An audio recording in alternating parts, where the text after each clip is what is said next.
Hi, I'm Eirk from fitnessintegratedscience.com, and in this video I'm going to show you how to improve your squat with a 5-step process of muscle maintenance.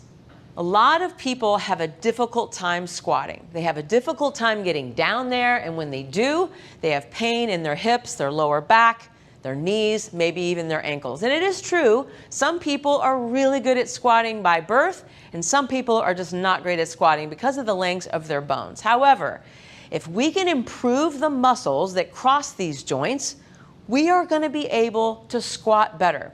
So let's just talk about the hip joint in this video and see how getting this hip area stronger will actually help me to improve my ability to squat. In step number 1, first thing I want to do is assess where I am in squatting, how far I'm able to bend at the hips. And you may notice, you may not notice that one side is underperforming, or maybe you're having pain. And that's usually an indicator that there's a problem. But let's just take a look at hip flexion from a standpoint of isometrics. Now, I think isometrics are the most underutilized tool because these are so great for improving range of motion, improving our ability to contract over greater joint positions. It also improves our ability to tolerate some of these exercises because it lowers our pain threshold. So let's just begin. I'm just going to start flat on my back so that I'm non-weight bearing. I'm taking all of it out, and I'm going to use a tool. I'm going to use a yoga block, although you could use your hand if you wanted to. It's just that I want you to not push against your leg. So let's just start off by, and I'm having this knee flex. My lower back is on the ground.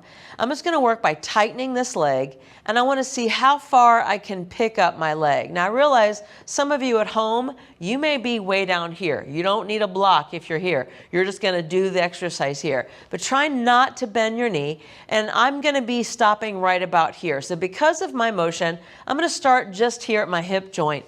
So I'm just going to place my yoga block somewhere between my hip and my knee. Now this serves as a wall. From here, I'm just going to very lightly move my leg into that block, trying to get this hip flexor region to contract efficiently on demand, right? So I'm going to hold that here for about 5 to 6 seconds.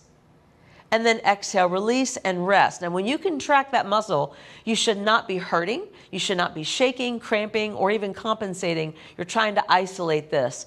If that area is weak, it's going to feel really challenging. Most people push way too hard in an isometric. So here's my position. I'm going to place my block, and I'm pulling my leg gently into that block. Holding, breathing gently, and then exhale, let it go. Now let's just say after I've done a couple of isometrics, I'm actually noticing my range of motion is improving. Well, I want to make sure that I'm strong there. So now I'm going to move the block further away, which gives me an opportunity to not only strengthen my hip, but now I can strengthen my knee. So I'm just going to move my leg back into that block. I can feel that lower back on the ground. Just working on squeezing into those hip flexor muscles. Hold it, breathing gently. And then exhale, let that go. And let's just try one more. And I would definitely recommend doing this on both sides. For the purpose of this video, I'm only going to do one side because I know you can do that on your own. But I just want you to kind of see the progression. And there's a tendency that you're going to want to push a little harder. I would caution you not to. And then release it. And then I might want to come through and repeat all of those on the other side, working through that gentle nature, holding for about 5 or 6 seconds with no shaking or cramping, and then coming back down. Now, when we come up to sitting, we're going to notice right away that we're going to be able to sit a lot better. And this brings us to step number 2, which I like to call integration. When we go into integration, we're actually using a lot of other muscles, a lot of other joints in the body, integrating this area that we just tried to isolate. So if I'm sitting on the ground, you can absolutely feel that this is an integrated isometric. Now I'm focusing on my posture. If I have any sort of weakness here, I'm going to be rounded. So I might have to sit on some blankets to sort of raise the floor up. I may have to lean back a little bit, but let's work on tightening up the abdominal muscles, lifting up into the chest, bringing the shoulder blades into the back, and then pressing those hands into the ground. Now from this position, I'm just going to work on tightening the muscles around my knees, right? So this is definitely going to be a step up, holding this for about 5 or 6 seconds. And then as you exhale, if you like, you can even bend your knees and come out of it. let's try that one more time, pressing the hands into the ground. That's going to help to sit up straight.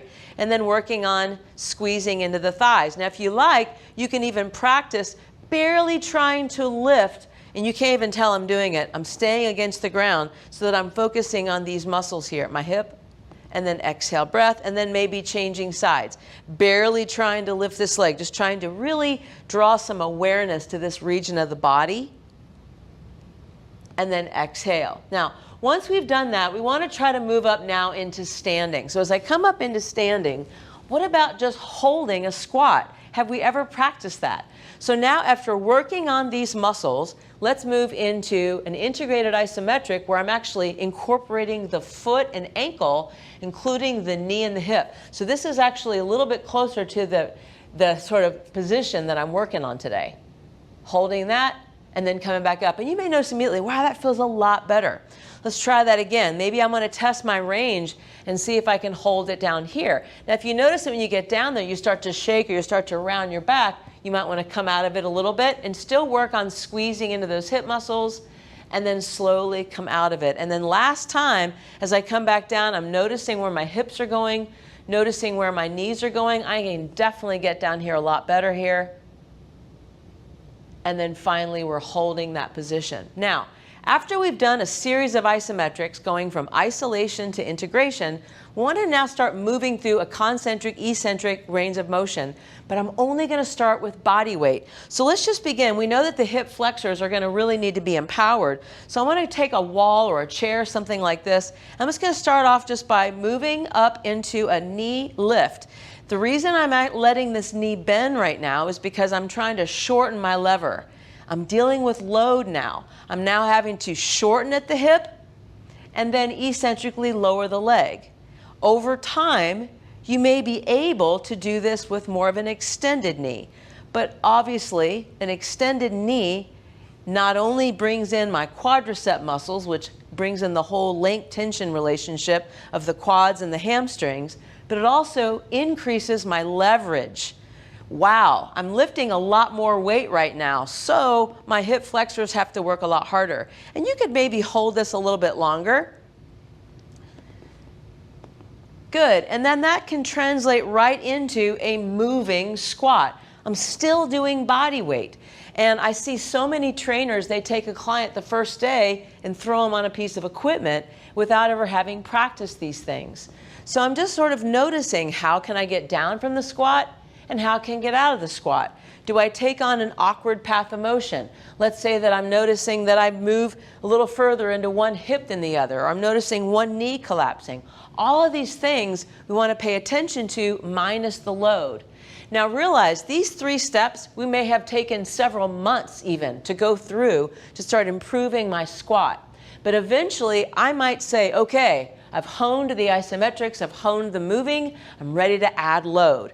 So the moment that we put load in our body, realize that this load is not only going to load the hips, it's going to load everything else, including the hands, the shoulders, and the elbows that are holding the weight.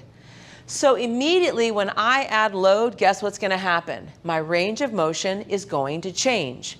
So deciding on where I want to be, I've been practicing this for a while with body weight, so I'm really comfortable knowing where my foot stance is the best for me. Now when I come down, I'm just going to hold my weights down into a straight line to the floor. A lot of times it's called a suitcase carry. Then digging the heels into the ground, tightening into those quadriceps and hip flexors. So I love spending some time with weight training, just trying to figure out what happens in my body when I experience added loads. Notice I am taking my time. I'm not trying to rush to the bottom of my squat, nor am I trying to explode out of the squat. I'm trying to bring my knee and hip into full extension at the top of the squat, and I'm noticing my range of motion, my alignment as I go down out of the squat. Now there's all kinds of variations. I might want to play around with maybe a front squat where the weights are shifting me back. And now noticing, wow, this feels really different on my hips. My torso isn't coming forward as far. Maybe I'm feeling a little bit more quad work. definitely playing around this for several months. And anytime as I'm going through this, let's say I get up the next day after doing weighted squats and man, that lower back pain, guess what I can do? I can now drop back, go back even into step 1 and work on my isometrics again, and then restart the cycle all over. Now let's say that I play a lot of sports and I need to be explosive in my squats. It doesn't mean that anything in that process is going to change, except I'm actually going to practice moving in and out of positions a little bit faster. So again, I might want to drop back into body weight, right? Body weight squats, but I'm moving a little bit faster. Then if I want to add load, right, that's going to be the next step, starting off slow and then eventually moving quicker.